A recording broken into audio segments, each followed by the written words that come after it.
Howdy friends, welcome back to the lab. Do you like old things? I have a certain weakness for things that have fallen out of popularity. Sometimes modern remakes of older ideas just kind of miss the mark for me, I guess. But part of that is also a more completionist mindset of things. To appreciate the new, I like to be able to appreciate the old, if that makes sense. As a random example, many people these days would probably start watching the 1 Year War for Gundam with Gundam Origin. But I am an avid supporter of watching the original Mobile Suit Gundam. Having a deep familiarity with something's origins, Gundam Origins, usually helps me appreciate later additions and... Did I say permutations in the script already? Basically, it helps me appreciate when people put new twists on old ideas, leading me to appreciate both in their own way, and also within the context of each other.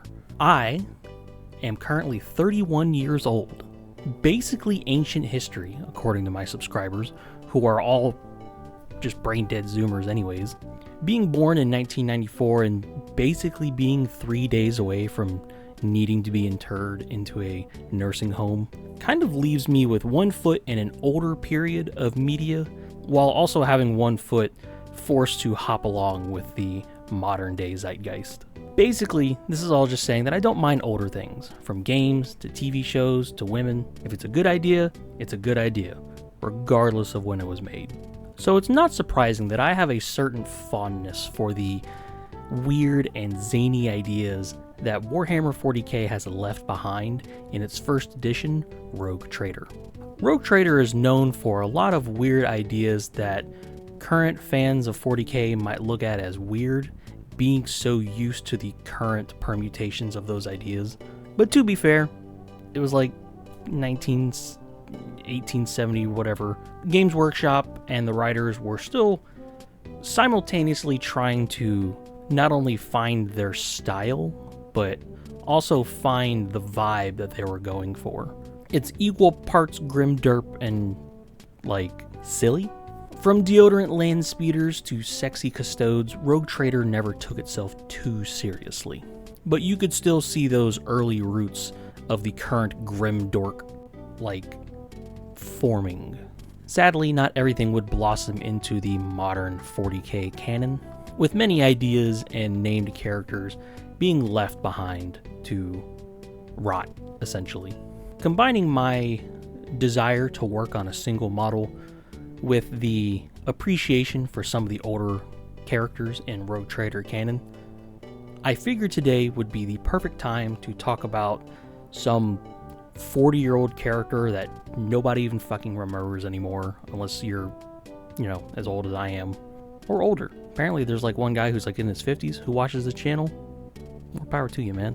That's right, today we're talking about some 40-year-old OC Donut Steel character, the infamous half Eldar, half human Astropath of the Ultramarines, Illiyan Nastase. I hope I said that right. I didn't actually Google how to say it.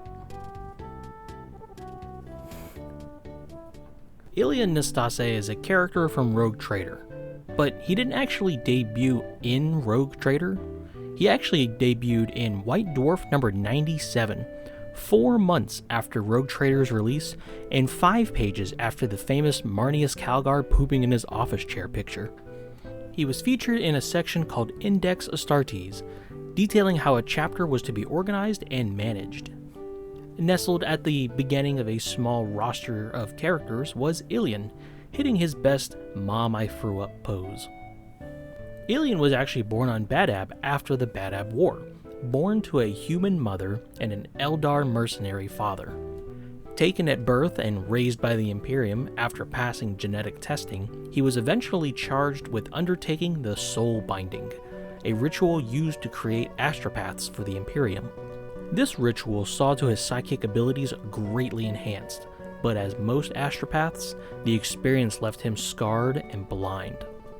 As an adult, he serves in the Administratum as an astropath, and besides a brief stint serving the Dark Angels, he now serves as Chief Librarian Astropath of the Ultramarines, being in charge of most communications in the area of space around Macragge. With this White Dwarf article, this would be Illiyan's only major appearance in 40k/Rogue Trader canon in his current form, vanishing entirely after Rogue Trader was reformed into 40k as we now know it. But in 2021, Games Workshop released The Gate of Bones, the second book in the Dawn of Fire series. Within the pages of this tome, Illiyan Nastase finally returned to the modern canon, although with none of the Rogue Trader flair that originally defined him. In this novel, he had been reformed into a mostly generic farseer of Craftworld Ulthwé, which is, I guess it's fine. Interesting, distinct, or worth talking about to any degree? Definitely not, but it's fine. I personally much prefer the original half-elf depiction of Nastase, so let's get to work bringing back the real Illiyan and not this faker. For the base of this build, I'm using the Togurius model. Obviously, I was thinking, Librarian, Chief Librarian, Astropath, but I felt it was kind of symbolic as well, demoting Togurius out of the canon, or basically to the bits bin, as Illiyan returns from the dead. Technically, though, it would have been better to use a regular human and not a Marine, since Illiyan wasn't actually an Astartes, he was just, stationed with the Ultramarines. But it was kind of the easiest way to get him in some Marine armor, He's shown in his original depiction wearing the classic Mark VI power armor, but it must be a smaller version for non-Astartes. Rogue Trader was just kind of weird back then with its armor, and I had already bought the model kit, so just work with me on this one, please. Besides, I'm not sculpting Mark VI armor onto an Eldar body. I could, don't get me wrong, but I just don't want this project to take forever, The majority of this model was built as intended, mainly assembling the body and legs.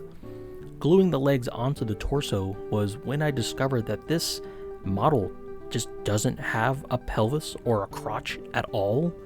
People complained about that one tank not having a bottom, but Togurius is completely dickless and no one says a thing. You people are fucking sick. I used my knife to widen the area where I'll be filling the gap for this robe. This helps prevent a noticeable fill bump when everything is sanded down. For the fill job itself, I just used some gel superglue, which usually works just fine for me. I'd use modeling putty, but the tube always dries up before I can really use it for some reason, much like how any gallon of milk I buy just goes bad 5 days before the expiration date. So now I just don't fucking buy milk anymore. Now, controversially, I'm going to be removing the psychic hood, keeping the trim in line with the front of the gorget. Now, why would I do that? Well, one of the members of my Discord reached out and offered to sculpt some custom bits for this project. He goes by DaffMakes, and Daff makes some special bits that I had planned to utilize for this project. The bits include a tome-wielding hand and custom pauldron, both with his personal heraldry overlaying the Ultramarine symbol.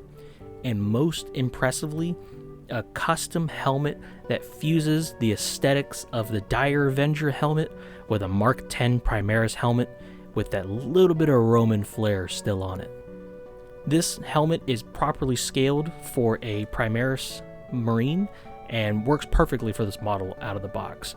And Daff has kindly agreed to make these files available to anybody who wants them, which includes some helmet variations as well. They'll be linked in the description below. So, arigato, DaffMakes sama. As this custom helmet still has that Roman flair to it, the psychic hood was going to be getting in the way, so that's why I had to trim it off. I also sanded it down. Whatever, it's pretty self-explanatory. I attached the helmet with some super glue and a small blob of green stuff so I can reposition the head for the best angle, which also includes tilting it up or down. I just find that a little wedge of green stuff in there really helps me get those dynamic up, down looking poses, you know? So now I just kind of do it with all my Marines. Initially, I had tried to salvage the top of Togurius' staff as an iron halo, but how do I put this? I totally fucked it up. I just completely destroyed the bit in the process of trimming it down to the point where there's nothing. While it was easy enough to replace with a new backpack and an iron halo, let this be a good example that, contrary to popular belief, as long as I've been doing this YouTube thing, you know, I still fuck up a lot of my own kit bashes as well. So sometimes I have to pivot to new ideas. It's okay to make mistakes. For the tome-wielding arm, I used this arm from the Assault Intercessors kit that I would have pretty much never used and never see anybody else using either. The tome-wielding hand has a ball joint wrist, which was easy enough to trim off and attach, although I went a bit overboard and actually ended up setting up a pin in the hand for extra strength. I generally like my models to be as durable as possible to survive the play abuse I'll never put them through. For the right arm, I wanted to use a sword since the original art used a sword as well, but I wanted to push the Eldar aesthetic as far as I could in certain areas, so instead of a power sword, he now wields a ghost sword. This is not actually much longer than a regular power sword, which was kind of surprising. It's mostly the same length as a Calibanite greatsword. My thought process is that the Wraith Bone itself is like light enough for a Space Marine to wield in one hand. You know, lightweight elf weapon bullshit, you know? I wanted to show that Illiyan's been around for a long time, so I gave him a robo hand. The ghost sword had to be extracted from the original hand and transplanted onto the new robo hand with a pin. If you were lazy, you could probably just glue the hand right on, but do note that these Wraith units only have 4 fingers. A small detail, but it was enough to bother me. I also had to address the shin armor that I've left off up until this point.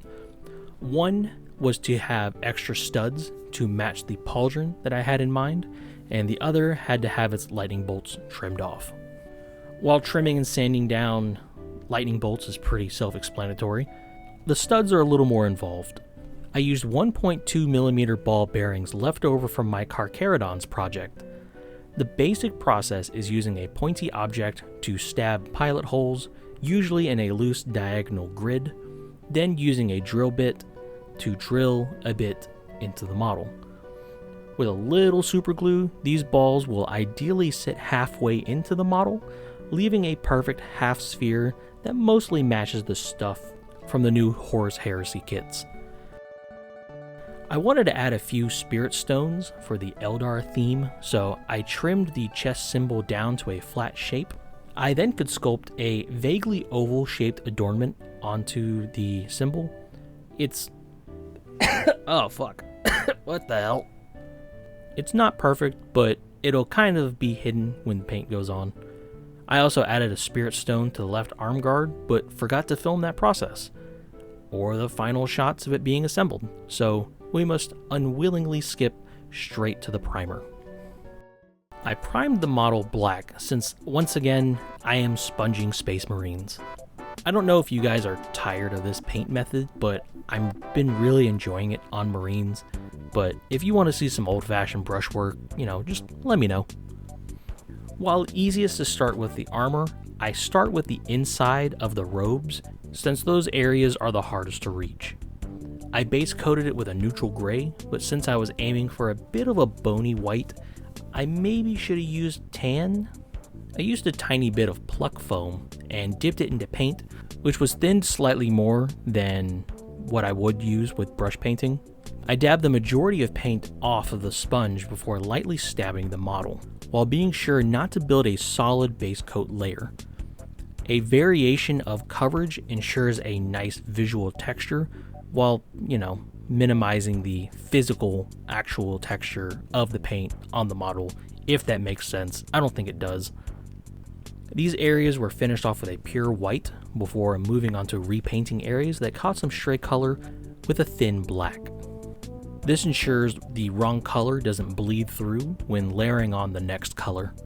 Speaking of, the next color will be blue armor, using a formula very similar to the Emperor's Hands that I just covered in my last video. The first layer is a heavy sponging with a dark blue, then less coverage with a layer of neutral blue, then a lighter coverage of a light blue. We'll be highlighting some more later, but for now, I do the same sponging on the cloak, using dark gray, neutral gray, and then a bit of a lighter gray. I chose black for the robes as a callback to modern-day Illiyan, who is a farseer of Craftworld Ulthwé.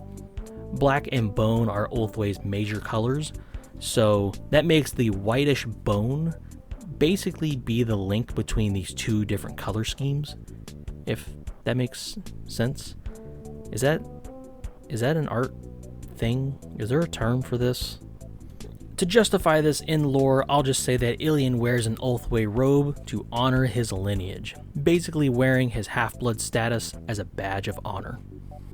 Some of the smaller details around the model were given splashes of color, either red or white or whatever. They're just small bits that just are simply not interesting. I also did my metallics, doing some very, very primitive volumetric highlights on the bonding studs with a gradient from brown to gold to silver. It finally came time to wash the model, and contrary to what your eyes tell you, this is my new container of marine juice, courtesy of a $1 hot sauce sample at Walmart. Spoiler alert, the sauce kinda fucking sucked, but I think it's pretty fitting that my most used wash is now sitting in a bottle of Frank's, given what their slogan is. Frank's Red Hot. I put that on everything. This mix was washed over the entire model, doing it before the final highlights, so I didn't have to redo the majority of my highlights after they've been dulled down.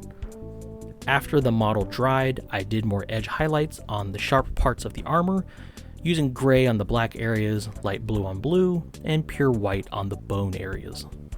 And now for the ghost sword, which was given a similar sponging of dark to light using my favorite blue-green as the base. This is kind of the default power weapon energy color in my brain.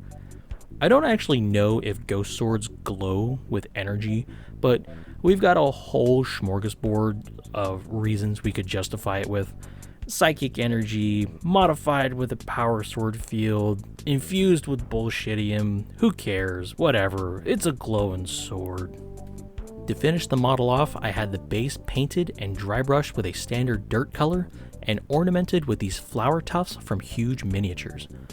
These were left over from my Ghost of Folius project and were the perfect ornament for my half Eldar librarian, since I see a lot of people use flower and nature designs on Eldar. I don't know why, but it just kind of fits them. And with the base done, Illiyan Nastase returns to 40k. And here he stands, Chief Librarian Astropath, revived from the remnants of Rogue Trader and thrust into this modern hellhole we call a society. I generally love how this model came out, including the random hyperfixation I did on the robes there, a little Ulthwé splash of color. I didn't get that on camera. I kind of just like tranced out and did it, you know, like it, my mind blanked, and by the time I looked down, it was there, and I was like, oh shit. These custom bits from DaffMakes are truly the special sauce of the project, and I'm super glad we managed to find a way to blend these two helmet designs into one, because it's just fucking awesome. Although my friend did have a good point. Initially, I wanted to go helmetless since the original artwork was helmetless, but I was actually having a lot of trouble sculpting little pointy elf ears onto a Marine's head. Even then, the Marine's head was just kind of too square and blocky, you know, kind of meathead aesthetic, but the Eldar heads were just too small. Only after I started painting did he say, well, why don't you just scale up an Eldar head and 3D print it, because you were 3D printing things anyways. And I was like, hey man, you're totally right. But if I didn't, we wouldn't have this seriously cool helmet, which is free, I remind you. Conversely, if I did a normal human-sized model, an Eldar head would have just fit on just fine. So nothing like a little retrospective to make you realize where you messed up on every step of the project. So what do you guys think of the model? I think I intentionally pushed past the point of what I think would be an appropriate amount of Eldar ornamentation for a Marine, even though he's not supposed to be Marine, But I think it still kind of works. Honestly, I just kind of had a lot of fun revisiting and reviving this mostly forgotten character. I think I would have been better off using a powered armor human here, but I think this is a fair balance between practicality and fusing two sources of lore together.